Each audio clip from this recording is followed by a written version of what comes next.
Cập nhật tình hình xung đột ở Đông Âu, Ukraine nỗ lực giữ phòng tuyến bằng xe tăng thời Liên Xô đến khi được phương Tây tiếp viện. Nga nói Mỹ là bên hưởng lợi chính trong cuộc khủng hoảng Ukraine, tại sao như vậy? Viện nghiên cứu chỉ ra Nga muốn dùng nhà máy điện hạt nhân để thực hiện hóa mọi tham vọng ở Ukraine, cụ thể ra sao? Chuyên gia Trung Quốc cảnh báo xung đột Đông Âu có thể leo thang thành thế chiến nếu NATO trực tiếp can dự. Đáng chú ý, cựu Thủ tướng Anh Boris Johnson tiết lộ từng bị ông Putin đe dọa tấn công tên lửa. Trung Đông đỏ lửa với căng thẳng giữa Palestine-Israel. Truyền thông Israel nói tình báo nước này đứng sau vụ tấn công cơ sở quân sự Iran. Ở diễn biến khác, lãnh đạo NATO thăm Nhật Bản, Bộ trưởng Quốc phòng Mỹ đến Hàn Quốc. Haiti khủng hoảng an ninh nghiêm trọng khi bạo lực băng đảng khiến cảnh sát thiệt mạng. Tất cả sẽ được gửi đến quý vị ngay sau đây.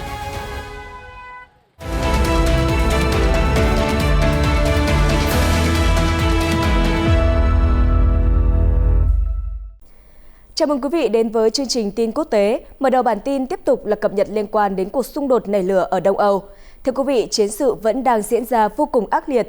CNN cho biết Ukraine đang dựa vào các xe tăng thời Liên Xô để giữ vững các phòng tuyến trước các cuộc tấn công ngày càng tăng của quân Nga. Đây là nỗ lực cầm cự của Kiev cho đến khi nhận được tiếp viện từ phương Tây, theo CNN ghi nhận và đăng tải vào hôm 30 tháng 1. Ẩn mình giữa những ngọn đồi thoai thoải phía tây Bakhmut, xe tăng của Lữ đoàn Cơ giới số 28 của quân đội Ukraine đang nhận nhiệm vụ giữ vững phòng tuyến trước đòn đánh ngày một ác liệt của quân Nga. Chỉ huy lữ đoàn xe tăng là một người trẻ tuổi, có bí danh là David. Anh thừa nhận đơn vị của mình đang đóng vai trò rất quan trọng trong việc giữ vững các phòng tuyến và ngăn chặn bước tiến của quân Nga về phía thị trấn công nghiệp Konstantinivka. Viên chỉ huy nhấn mạnh, chúng tôi đang nỗ lực chống lại lực lượng Nga. Nếu không, họ sẽ tiến đến gần hơn và nhiều người sẽ mất nhà cửa và gia đình. Chúng tôi ở đây để mọi người được sống yên bình trong căn nhà của mình. Nếu người Nga đến Konstantinivka, điều gì sẽ xảy ra? Họ sẽ phá hủy nó, không để lại một viên đá nào. Lữ đoàn Cơ giới số 28 cũng tự hào là một trong những đơn vị có tỷ lệ thương vong thấp nhất. Cuộc trao đổi giữa David và CNN đã bị ngắt quãng bởi âm thanh của hỏa lực từ xe tăng và pháo binh. Ukraine đã triển khai một khẩu lựu pháo ở phía bên kia ngọn đồi. Mục tiêu là tấn công nhóm lính đánh thuê Wagner của Nga đang đóng ở phía nam Bakhmut, cách đó vài dặm. Tuy nhiên, chỉ huy David lưu ý, lữ đoàn vẫn đang sử dụng tiết kiệm đạn pháo 125mm. Chúng tôi sắp hết đạn dược, đó là vấn đề duy nhất hiện nay. Đối với những khí tài khác, chúng tôi có đủ phụ tùng thay thế. Chỉ huy của chúng tôi liên tục nỗ lực duy trì và sửa chữa xe tăng. Theo CNN, đôi khi tất cả những gì mà Lữ đoàn Cơ giới số 28 cần là xe tăng để phân tán các chiến binh Wagner, vì nhóm này chủ yếu là bộ binh và được vũ trang hạng nhẹ. David nói, khi chúng tôi tiến lên và khai hỏa, đối phương sẽ bất động trong 2 đến 3 ngày. Họ không tấn công quân Ukraine trong chiến hào. Nếu không có xe tăng và pháo binh, bộ binh của chúng tôi sẽ tổn thất rất lớn. Thưa quý vị, theo Sputnik News đưa tin hôm 30 tháng 1, Thứ trưởng Ngoại giao Nga Sergei Ryabkov đã nói rằng Mỹ đang hưởng lợi lớn từ cuộc xung đột ở Ukraine, nhất là từ việc các nước châu Âu cấp vũ khí cho Kiev. Cụ thể, ông Ryabkov nói, rõ ràng Mỹ không chỉ là chỉ huy chính trong cuộc khủng hoảng ở Đông Âu, mà nước này còn đang là bên hưởng lợi chính từ cuộc khủng hoảng này. Ngoài ra, Washington còn xem Kiev là nơi thử nghiệm sản phẩm công nghiệp quân sự của mình. Họ đã triển khai các hệ thống và vũ khí khác nhau ở mặt trận Đông Âu, bao gồm khí tải hiện đại, vũ khí tầm xa, để thử nghiệm khả năng chống lại vũ khí Nga. Bên cạnh đó, ông Ryabkov nói thêm, bằng cách thúc đẩy châu Âu viện trợ khí tài cho Ukraine, Mỹ có thể thúc đẩy lục địa ra ký các hợp đồng quốc phòng mới trị giá hàng tỷ đô la để mua các sản phẩm quân sự của Washington. Thứ trưởng Ryabkov gọi đó là trò chơi đầy nghi hoặc và cho rằng nó sẽ đem đến kết quả tồi tệ cho những bên tham gia. Ông cũng lưu ý rằng, sau khi Mỹ công bố quyết định gửi xe tăng Abrams tới Ukraine, Nga không thấy tín hiệu nào khả quan cho các cuộc đàm phán với Ukraine. Ông Ryabkov nói, chúng tôi sẵn sàng nghiên cứu bất kỳ giải pháp nghiêm túc nào để giải quyết cuộc khủng hoảng Ukraine. Tuy nhiên, cho đến nay, vẫn chưa bên nào thực sự mặn mà với điều đó. Khi Washington công bố quyết định cấp xe tăng cho Kiev, các chư hầu của họ đang tranh nhau xem nước nào sẽ cấp vũ khí cho Ukraine và cấp bao nhiêu. Canada cũng góp mặt vào nỗ lực này. Hồi tuần trước, phát ngôn viên Điện Kremlin Dmitry Peskov nói rằng việc các nước phương Tây cấp vũ khí cho Ukraine đã chứng tỏ Mỹ và châu Âu đang tham gia trực tiếp vào cuộc xung đột ở Đông Âu. Ông Ryabkov cũng chỉ trích phương Tây đang lan truyền những câu chuyện đáng sợ về người Nga. Chúng tôi không cần bất cứ thứ gì từ phương Tây, chúng tôi chỉ muốn được yên. Tuy nhiên, NATO liên tục đe dọa biên giới Nga và tác động xấu đến láng giềng của chúng tôi, vị Thứ trưởng nói. Ông Ryabkov nhắc lại, Nga đã nhiều lần cảnh báo NATO rằng liên minh này sẽ lãnh hậu quả nghiêm trọng nếu nỗ lực mở rộng lãnh thổ về phía đông. Người Mỹ phớt lờ những cảnh báo của chúng tôi và tiếp tục kích động Ukraine chống Nga bằng mọi cách, vị Thứ trưởng nói. Thưa quý vị, theo Business Insider, khi phát động chiến dịch quân sự đặc biệt ở Ukraine, Tổng thống Nga Vladimir Putin đã nuôi dưỡng những mục tiêu đầy tham vọng. Theo phân tích của Viện Quân chủng Thống nhất Hoàng gia Anh, RUSI, về 5 tháng đầu tiên xung đột nổ ra, Nga đã có kế hoạch sử dụng các nhà máy điện hạt nhân của Ukraine để thực hiện hóa mọi mục tiêu lớn đã vạch ra. Theo báo cáo của RUSI, Nga vạch kế hoạch xem các nhà máy điện hạt nhân của Ukraine là phương tiện để đạt được các mục tiêu lớn hơn của mình, theo 3 cách. Chìa khóa chính là nhà máy Zaporizhia ở miền nam Ukraine. Đây là cơ sở điện hạt nhân lớn nhất châu Âu. Đầu tiên, Nga lên kế hoạch dùng các cơ sở năng lượng hạt nhân của Ukraine như căn cứ quân sự cho quân đội, lưu trữ khí tài và đạn dược. Các sĩ quan Nga cũng phải thiết lập các vị trí chỉ huy trong khuôn viên cơ sở hạt nhân. Thứ hai, Điện Kremlin muốn dùng cơ sở hạt nhân để kiểm soát hệ thống năng lượng của Ukraine. Các nhà máy năng lượng hạt nhân tạo ra hơn 60% điện năng của Kiev, do đó chỉ cần kiểm soát các cơ sở này, Nga sẽ có ảnh hưởng lớn đến người dân và nền kinh tế của Ukraine. Cuối cùng, theo Russia, Nga muốn kiểm soát các cơ sở hạt nhân của Ukraine để có đòn bẩy, tạo sức ép lên các nước châu Âu thông qua đe dọa về ô nhiễm phóng xạ. Điện Kremlin cũng hy vọng sẽ ngăn chặn được sự can dự trực tiếp hoặc gián tiếp của nước ngoài. Hơn nữa, đối với các tỉnh của Ukraine từ chối hợp tác với chính quyền do Nga ủy nhiệm, Moscow muốn vũ khí hóa các nhà máy điện hạt nhân để cắt điện đến các khu vực đó. Thưa quý vị, theo báo cáo của RUSI, mục tiêu của Nga là phi hạt nhân hóa Ukraine thông qua việc nắm giữ và kiểm soát các nhà máy điện hạt nhân của nước láng giềng, đồng thời phá hủy bản sắc dân tộc, lực lượng quân sự cũng như ngành công nghiệp quốc phòng của Kiev. Nga đã thành công giành được nhà máy Zaporizhia ở giai đoạn đầu của cuộc chiến. Quân đội xứ Bạch Dương sau đó đã chuyển thêm quân vào khu vực nhà máy. Business Insider cho biết, Moscow cũng cất giữ khí tài trong và xung quanh cơ sở này. Lực lượng Nga cũng đã cố gắng giành lấy nhà máy điện hạt nhân Pivdenokren ở miền nam Ukraine nhưng đã bị đẩy lùi. Business Insider phân tích, sau gần một năm chiến đấu, rõ ràng kế hoạch của Tổng thống Putin đối với các nhà máy điện hạt nhân đã thất bại. Cơ quan năng lượng nguyên tử quốc tế gần đây đã thiết lập sự hiện diện thường trực tại nhà máy Pivdenokren.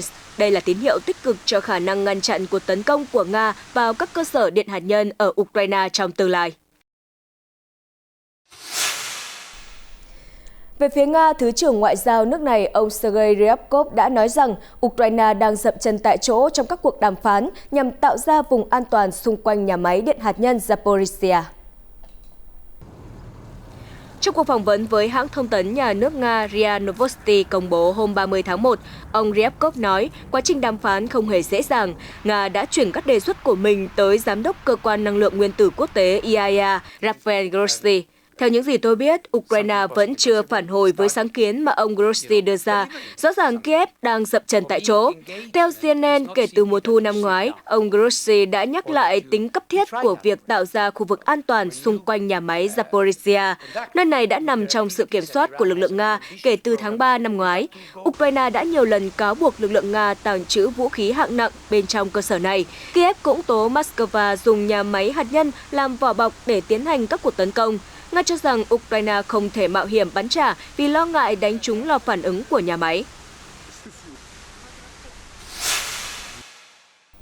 Truyền thông nhà nước Trung Quốc Global Times dẫn lời các chuyên gia quân sự nước này nói rằng nguy cơ xảy ra một trận thế chiến khác ở châu Âu đang gia tăng.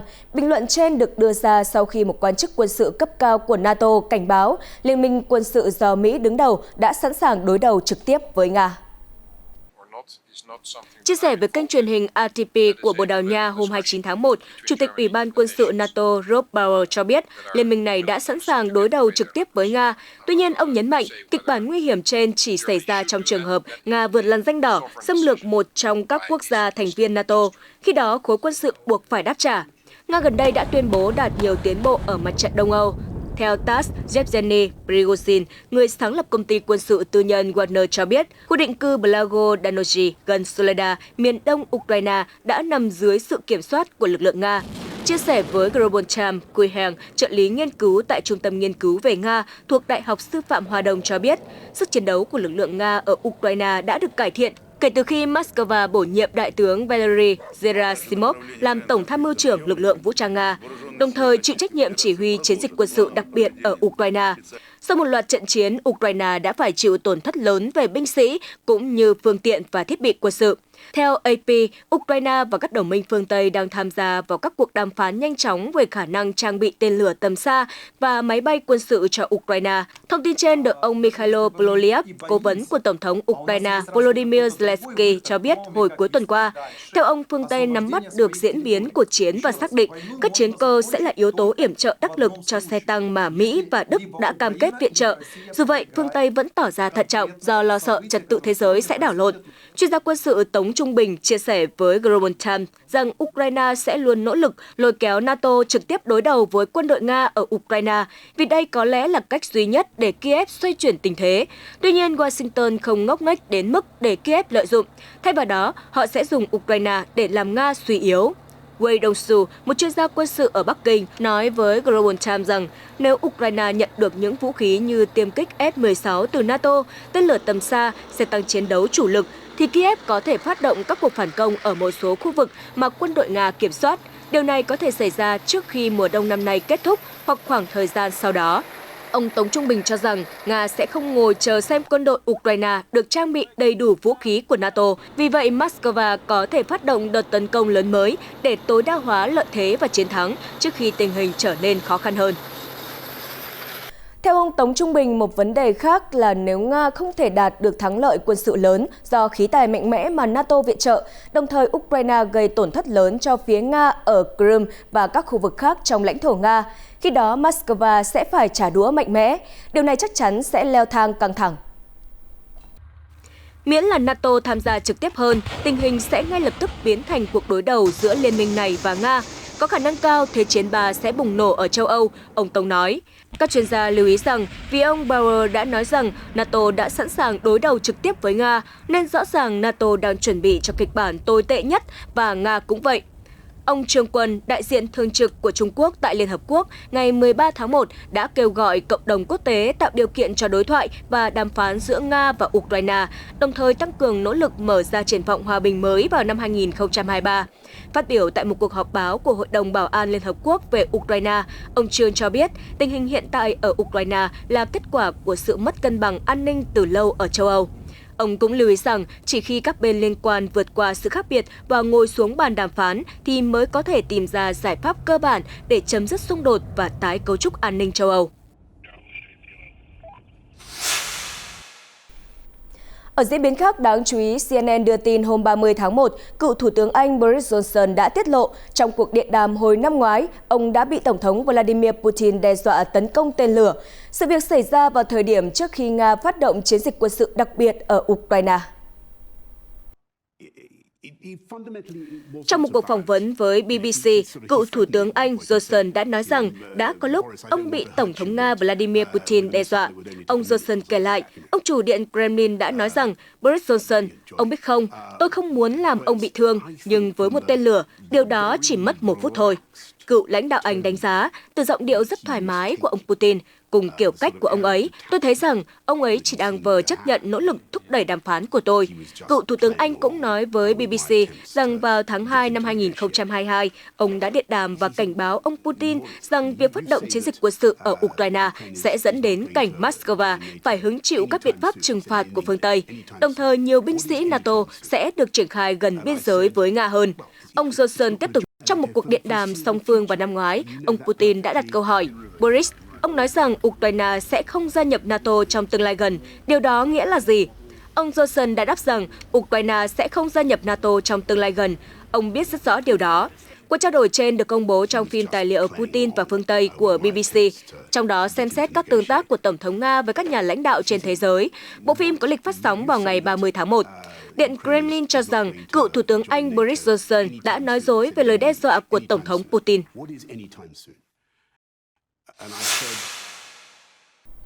Căng thẳng cũng đang leo thang ở Trung Đông, xoay quanh quan hệ đối đầu giữa Palestine và Israel. Theo Tân Hoa Xã hôm 29 tháng 1, phát ngôn viên Bộ Ngoại giao Trung Quốc cho biết, ưu tiên cấp bách hiện nay là làm mọi thứ để có thể giảm leo thang tình hình, đồng thời kêu gọi các bên, nhất là Israel, bình tĩnh và kiềm chế để tránh đẩy tình hình vượt tầm kiểm soát. Thông điệp trên được phía Bắc Kinh công bố sau khi truyền thông đưa tin căng thẳng giữa Palestine và Israel đã leo thang thành bạo lực. Hôm 26 tháng 1, lực lượng Israel đã đụng độ với người Palestine khi tiến hành một cuộc truy quét ở thành phố Jenin thuộc bờ Tây. Hơn 10 người Palestine đã thiệt mạng sau vụ việc. Đến ngày 27 tháng 1, thêm một vụ tấn công cực đoan đã xảy ra tại một địa điểm tôn giáo ở Đông Jerusalem, gây thương vong cho dân thường.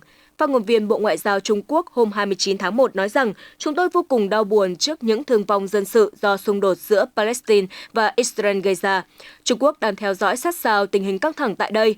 Chúng tôi lên án tất cả cuộc tấn công cực đoan nhắm vào dân thường và phản đối việc sử dụng vũ lực quá mức. Người phát ngôn cũng nhấn mạnh xung đột Palestine-Israel tái diễn về cơ bản là do giải pháp hai nhà nước không được xúc tiến. Nhân dân Palestine từ lâu đã bị từ chối nguyện vọng chính đáng là thành lập một nhà nước độc lập. Phía Bộ Ngoại giao Trung Quốc nhấn mạnh cộng đồng quốc tế cần hành động khẩn trương hơn và tạo điều kiện nối lại đàm phán giữa Palestine và Israel. Bắc Kinh sẽ tiếp tục nỗ lực thúc đẩy một giải pháp toàn diện, công bằng và lâu dài cho người Palestine.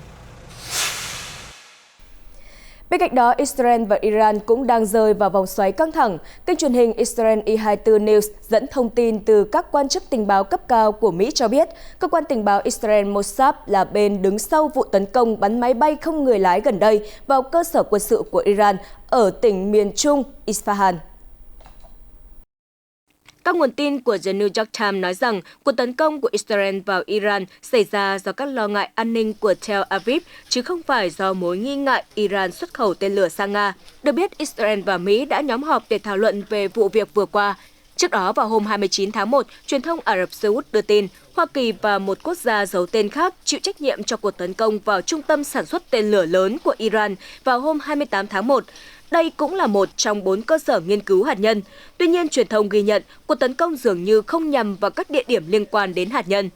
Hôm 29 tháng 1, Wall Street Journal trích lời các quan chức Mỹ và những nguồn tin am hiểu vấn đề nói rằng Israel đứng sau vụ tấn công.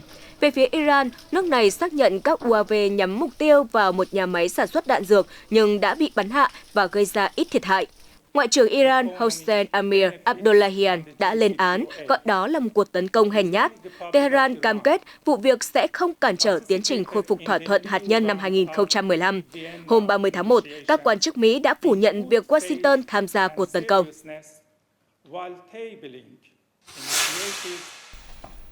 Ở diễn biến khác, theo Sputnik, Tổng thống Thổ Nhĩ Kỳ Recep Tayyip Erdogan đã nói rằng Iran có thể tham gia các cuộc đối thoại đã được lên kế hoạch giữa Thổ Nhĩ Kỳ, Nga và Syria.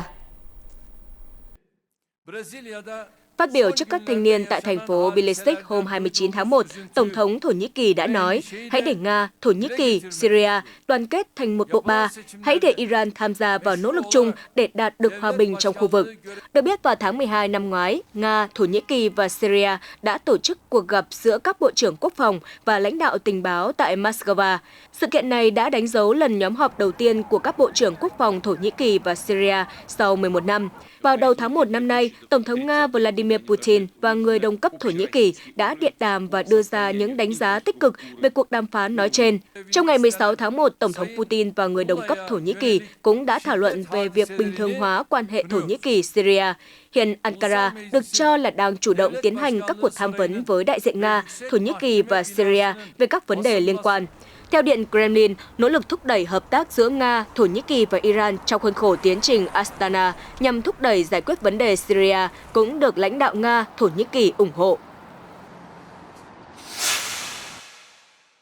Ngoại trưởng Mỹ Antony Blinken đã hội đàm với Tổng thống Ai Cập Abdel Fattah al-Sisi vào hôm 30 tháng 1 trong chuyến thăm 3 ngày tới Trung Đông, giữa bối cảnh bạo lực đang bùng phát giữa Israel và Palestine, theo Reuters cho biết. Tại thủ đô Cairo, ông Blinken đã gặp Tổng thống Sisi và Ngoại trưởng Ai Cập Samet Choukry. Các bên dự kiến sẽ thảo luận về nỗ lực giải quyết các vấn đề khu vực, bao gồm khởi động lại quá trình chuyển đổi chính trị ở Sudan và giải quyết thế bế tắc giữa các phe phái đối địch ở Libya. Sau chuyến thăm Ai Cập, ông Blinken đến Israel vào hôm 30 tháng 1. Ông có kế hoạch gặp Thủ tướng Israel Benjamin Netanyahu trong bối cảnh đang có nhiều lo ngại từ cả trong và ngoài nước này về các chính sách mà chính quyền cánh hữu của tân lãnh đạo Netanyahu đưa ra. Ông cũng có kế hoạch tới Ramallah để gặp lãnh đạo chính quyền Palestine Mahmoud Abbas.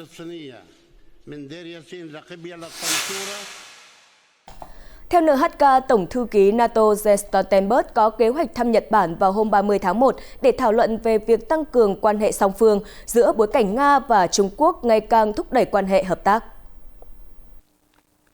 Được biết, Tổng thư ký NATO Jens Stoltenberg sẽ gặp Thủ tướng Nhật Fumio Kishida và các quan chức khác trong chuyến thăm 3 ngày tới Nhật Bản. Ông Stoltenberg có kế hoạch trao đổi về việc tăng cường hợp tác giữa NATO và các nền dân chủ ở khu vực Ấn Độ Dương-Thái Bình Dương, bao gồm cả Nhật Bản. Theo NHK, Nga và Trung Quốc đang tăng cường hợp tác trong bối cảnh chiến dịch quân sự đặc biệt của Moscow ở Ukraine vẫn tiếp diễn, đồng thời Bắc Kinh cũng thúc đẩy các hoạt động quân sự. Được biết, ông Kishida đã tham dự hội nghị thượng đỉnh NATO ở Tây Ban Nha vào tháng 6 năm ngoái, trở thành Thủ tướng Nhật Bản đầu tiên làm điều này. Một quan chức cấp cao của Hoa Kỳ nói với NHK rằng chuyến thăm của ông Stoltenberg là một phần trong nỗ lực tiếp tục giải quyết một loạt các thách thức đối với lợi ích an ninh chung giữa các khu vực. Theo The Korea Times, Bộ trưởng Quốc phòng Mỹ Lloyd Austin đã đến Hàn Quốc vào hôm 30 tháng 1. Ông dự kiến hội đàm với người đồng cấp Hàn Quốc Lee Jong-suk vào hôm nay 31 tháng 1. Ông Cho Han-bum, nhà nghiên cứu cấp cao của Viện Thống nhất Quốc gia Hàn Quốc cho biết, ông Austin dự kiến sẽ nói về kế hoạch tăng cường cam kết của Mỹ với Hàn Quốc trước mối đe dọa hạt nhân của Triều Tiên. Được biết, Hoa Kỳ đã cung cấp khả năng răn đe mở rộng, còn được gọi là chiếc ô hạt nhân cho Hàn Quốc kể từ năm 1991, khi Seoul loại bỏ tất cả cơ sở hạt nhân của mình. Khả năng răn đe mở rộng của Mỹ đề cập đến cam kết sử dụng đầy đủ biện pháp, bao gồm vũ khí hạt nhân, để ngăn chặn các cuộc tấn công vào đồng minh. Đáng chú ý, chuyến thăm của ông Austin diễn ra sau khi Tổng thống Yoon suk yeol phát biểu hồi đầu tháng 1 rằng Seoul có thể buộc phải mua vũ khí hạt nhân nếu tình hình an ninh với Triều Tiên xấu đi. Điều này làm dấy lên suy đoán rằng Hàn Quốc muốn Mỹ cung cấp thêm các đảm bảo an ninh hạt nhân. Chuyên gia Cho nhận định, sau thông điệp của Tổng thống Yoon, phía Hoa Kỳ có thể thảo luận thêm về vấn đề này để trấn an Hàn Quốc. Cũng liên quan tới vấn đề tăng cường răn đe, theo Korea Times, hai bộ trưởng quốc phòng Mỹ-Hàn có thể bàn về việc tăng cường hợp tác ba bên với Nhật Bản nhằm chống lại sức mạnh quân sự ngày càng tăng của Trung Quốc. Trong một tuyên bố đưa ra hôm 29 tháng 1, Bộ Quốc phòng Mỹ cho biết ông Austin cũng sẽ thăm Philippines để tiếp tục nỗ lực củng cố môi trường an ninh trong khu vực. Được biết, đây là chuyến đi thứ 6 của ông Austin đến khu vực châu Á.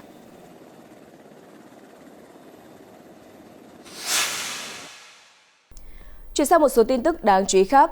Hôm 29 tháng 1, Tổng thống Peru Dina Boluarte đã kêu gọi các nhà lập pháp xem xét lại đề xuất rời cuộc bầu cử vào cuối năm nay. Bà cũng cam kết sẽ đề xuất cải cách hiến pháp để chuyển cuộc tổng tuyển cử sang tháng 10 nếu các nhà lập pháp bác bỏ điều đó.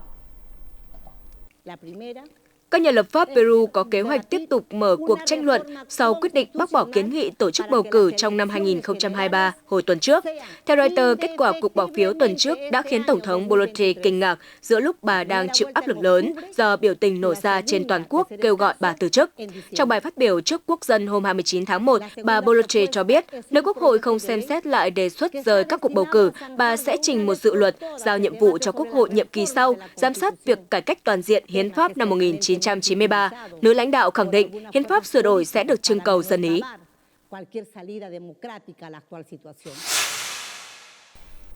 Reuters dẫn thông tin từ Cảnh sát Quốc gia Haiti cho biết hôm 29 tháng 1, không khí căng thẳng vẫn bao trùm và người dân Haiti mất lòng tin sau khi các vụ xả súng giữa các băng đảng xảy ra khiến 7 cảnh sát thiệt mạng.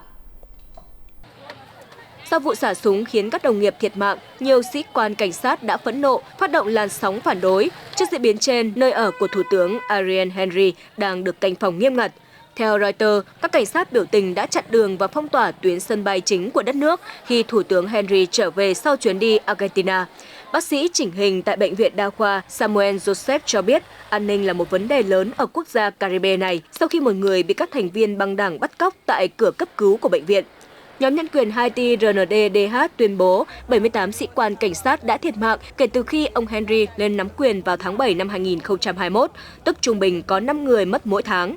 Liên Hợp Quốc đang thảo luận về việc cử một lực lượng tấn công nước ngoài để thanh trừng các nhóm tội phạm tại Haiti.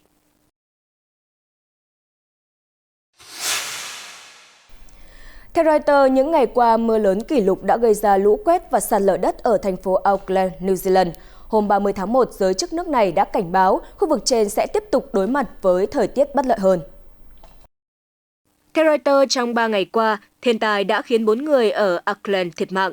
Cảnh báo tình trạng khẩn cấp vẫn được áp dụng ở thành phố này và cả Kawaitomo, khu vực xa hơn về phía nam. Phát biểu trên đài truyền hình nhà nước TV Anzac hôm 30 tháng 1, tân Thủ tướng New Zealand Chris Hipkins nhấn mạnh cần phải tiến hành một cuộc dọn dẹp quy mô lớn. Ông cho biết thêm, dự báo cho thấy thời tiết sẽ còn tồi tệ hơn trong thời gian tới. Viện Nghiên cứu Quốc gia về nước và khí quyển của New Zealand đăng dòng tweet cho biết Auckland đã ghi nhận lượng mưa trung bình trong tháng 1 nhiều hơn 8 lần và bằng 40% lượng mưa trung bình hàng năm. Đã gần 3 tuần kể từ khi Trung Quốc chính thức mở cửa trở lại biên giới sau 3 năm cửa đóng then cài, Thái Lan là quốc gia đặc biệt hoan nghênh động thái này vì ngành du lịch của quốc gia Đông Nam Á đã bị ảnh hưởng nghiêm trọng do thiếu khách du lịch Trung Quốc trong thời gian dài. Theo Reuters, 3 tuần Trung Quốc mở cửa là thời điểm ngành du lịch Thái Lan tiệm cận được giai đoạn trước khi đại dịch COVID-19 xảy ra. Tin vui liên tục đến với quốc gia Đông Nam Á, nhất là khi có thông báo nối lại các tour du lịch theo nhóm từ Trung Quốc kể từ ngày 6 tháng 2. Phòng Thương mại Thái Lan và Trung Quốc ước tính rằng số lượng du khách Trung Quốc đến Thái Lan có thể đạt 10 triệu trong năm nay. Con số này cao gấp đôi so với ước tính của cơ quan du lịch Thái Lan trước khi có thông báo nối lại các tour du lịch theo nhóm, đồng thời gần như ngang bằng với số lượng khách du lịch Trung Quốc đến Thái Lan vào năm 2019. Hầu như tất cả người làm trong ngành du lịch của Thái Lan đều tỏ ra lạc quan. Một khi các tour du lịch theo nhóm được nối lại, những khó khăn về tài chính sẽ dần được giảm bớt. Monchai Kittira Tanasankul, chủ một cửa hàng lưu niệm chia sẻ, khách du lịch đang dần quay trở lại. Khi Trung Quốc mở cửa biên giới, tình hình chắc chắn tốt hơn vì họ có dân số đông. Một khi người Trung Quốc du lịch trở lại, kinh tế của chúng tôi sẽ tốt hơn nhiều. Tin tức vừa rồi cũng đã kết thúc bản tin ngày hôm nay. Cảm ơn quý vị và các bạn đã quan tâm theo dõi. Xin kính chào tạm biệt và hẹn gặp lại trong các chương trình lần sau.